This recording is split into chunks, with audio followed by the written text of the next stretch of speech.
Hello everyone, welcome back to my channel. Today I am going to deal with the question aims, objectives, and importance of physical education. If you like the lecture, then please subscribe to my channel. So, if the question related to aims and objectives of physical education is there, or if the question related to importance of physical education is there, you can write down the same answer because aims and objectives are the same as that of the importance, right? The importance of the subject lies in the aims and objectives itself.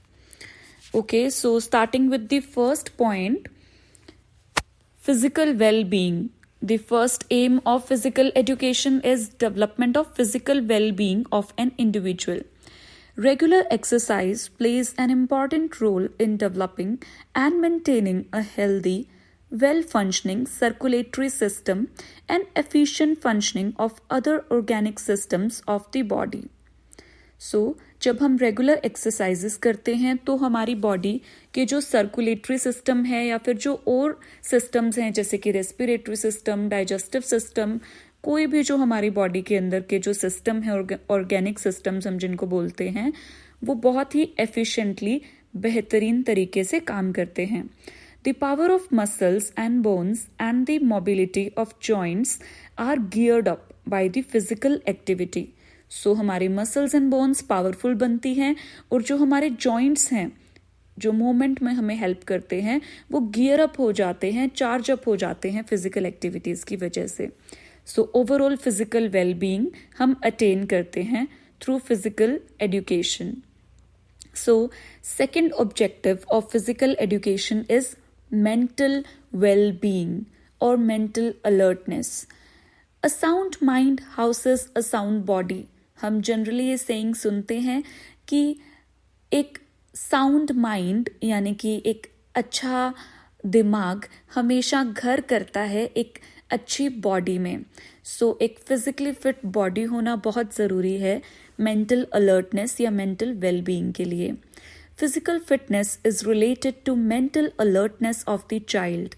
Studies have revealed that physical traits and intelligence are not only significantly related but also that a person's general potential for a given level of intelligence is increased or decreased with the degree of his physical fitness. जो physical fitness है और जो intelligence है वो दोनों related है.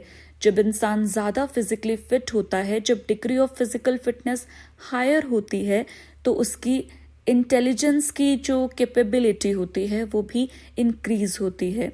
और जब इंसान फिजिकली फिट नहीं रहता तो उसकी इंटेलिजेंस भी डिक्रीज होती है. और ये बहुत सी रिसर्च और बहुत सी स्टडीज़ के बेसिस पे कहा जा रहा है. Then the third objective of physical education is emotional development. When students take part in various physical activities, they also develop emotionally. Emotions such as love, aggression, anxiety, jealousy, stress, and tension, etc., get better outlet when students participate in different physical activities. They also develop control over these emotions when they are playing in a group. इंसान के अंदर बहुत सारे emotions होते हैं. कुछ positive emotions होते हैं जैसे कि लव, फ्रेंडशिप एक्सेट्रा, और कुछ नेगेटिव इमोशंस भी होते हैं जैसे कि एंजाइटी, जेलसी, स्ट्रेस, टेंशन. जब इंसान स्पोर्ट्स में या फिजिकल एक्टिविटीज़ में बहुत ज़्यादा पार्टिसिपेट करता है तो उसकी इमोशनल डेवलपमेंट होती है और वो अपने पॉजिटिव इमोशंस को बढ़ा पाता है और नेगेटिव इमोशंस पर कंट्रोल कर पाता है. ओवरऑल इमोशनल डेवलपमेंट होती है या इमोशंस पे कंट्रोल डेवलप होता है with the help of physical exercises और sports. Next objective of physical education क्या है? सोशल एडजस्टमेंट डेवलप करना. Physical education makes a significant contribution towards the social adjustment of an individual. It teaches him how to get along with other people.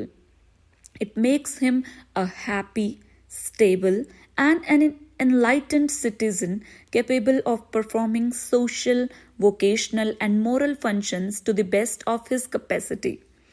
Social awareness is most essential to avoid antisocial behavior. When students take part in physical activities, they develop various social qualities like sympathy, coordination, understanding, loyalty, sportsmanship, courtesy, and discipline, etc., which ultimately helps them to understand and adjust better with various individuals in different situations. So, जो physical education है उसका एक बहुत important M है social adjustment को better करना या develop करना. जब इंसान खेलता है या फिर फिजिकल एक्टिविटीज़ में पार्टिसिपेट करता है तो दूसरे लोगों के कांटेक्ट में आता है, उनके साथ अच्छे से बिहेव करना सीखता है और बहुत सी सोशल क्वालिटीज सीखता है जैसे कि sympathy, coordination, understanding, loyalty and जो भी सब मेंशन की हैं इस स्लाइड में. सो डेफिनेटली फिजिकल फिटनेस के साथ साथ फिजिकल एक्टिविटीज़ की वजह से हमारी सोशल एडजस्टमेंट भी इंक्रीज होती है. सो नेक्स्ट ऑब्जेक्टिव है spirit of sportsmanship, moral, religious, ethical development.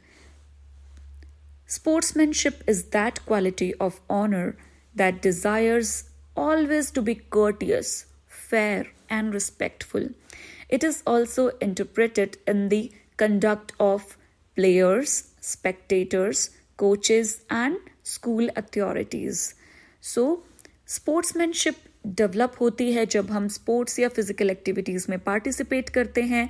So physical education का एक ऑब्जेक्टिव हमें मोरली, रिलीजियसली या एथिकली डेवलप करना भी होता है. स्पोर्ट्समैनशिप स्पिरिट जब डेवलप होती है तो हमारे अंदर फेयरनेस और रिस्पेक्टफुल एटीट्यूड डेवलप होता है. हम जस्टिस की बात करते हैं, फेयर प्ले करते हैं और स्पोर्ट्समैन स्पिरिट रखते हुए दूसरे प्लेयर्स की या स्पेक्टेटर्स की या कोचेस की या स्कूल अथॉरिटीज़ की रिस्पेक्ट करते हैं और ये रिस्पेक्ट म्यूचुअल होती है, एक दूसरे के लिए होती है. Then cultural development is the next aim और objective of physical education. Cultural development means the inculcation of certain desirable habits of thought, speech, and action.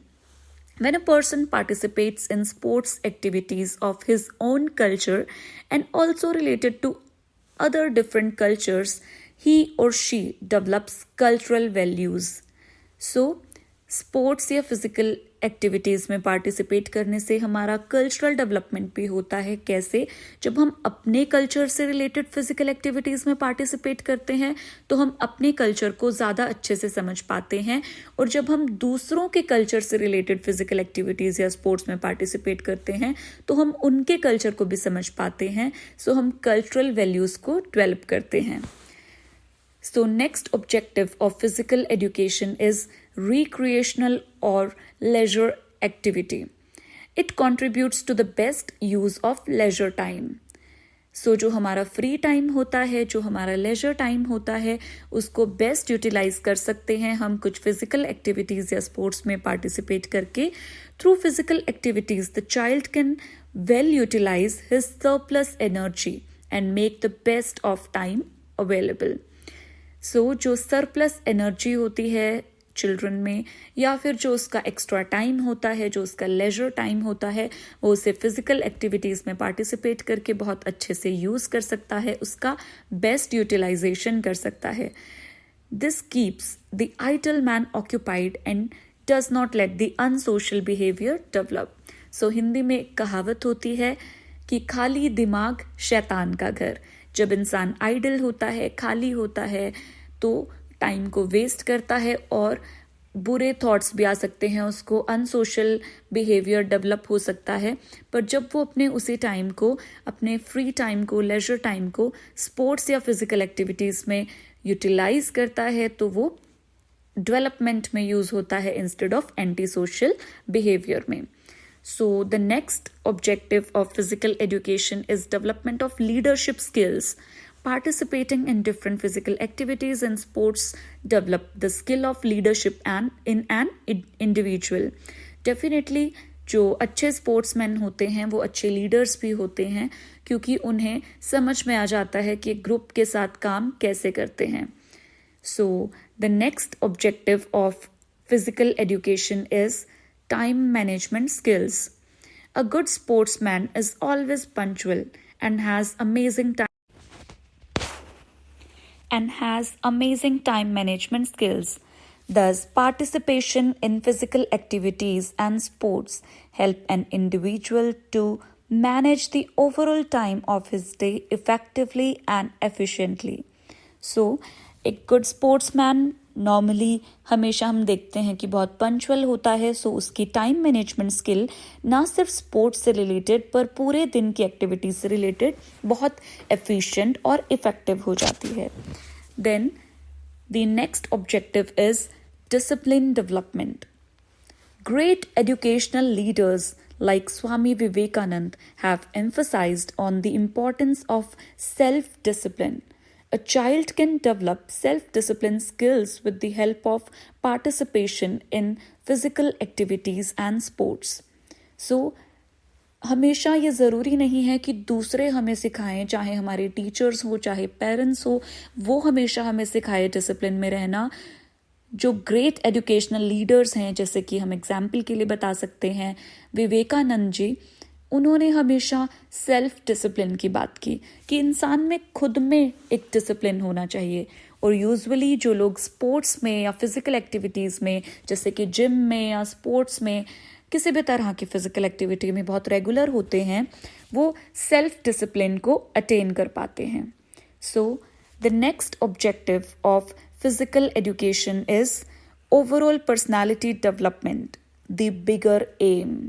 So, जो bigger aim है, जो concluding statement हम जो बोल सकते हैं वो है overall personality development. सिर्फ कोई एक aspect of development जैसे कि physical या सिर्फ mental या सिर्फ social adjustment नहीं है, एक overall personality की development होती है human being की. The overall development of the physique, the mental alertness, social adjustment, discipline, psychological development, and emotional development are the main objectives of physical education. So finally, we can conclude in this way that, the overall personality development of an individual is the bigger aim of the subject of physical education. So here we conclude. Thanks. If you like my video, please subscribe to my channel for more such videos.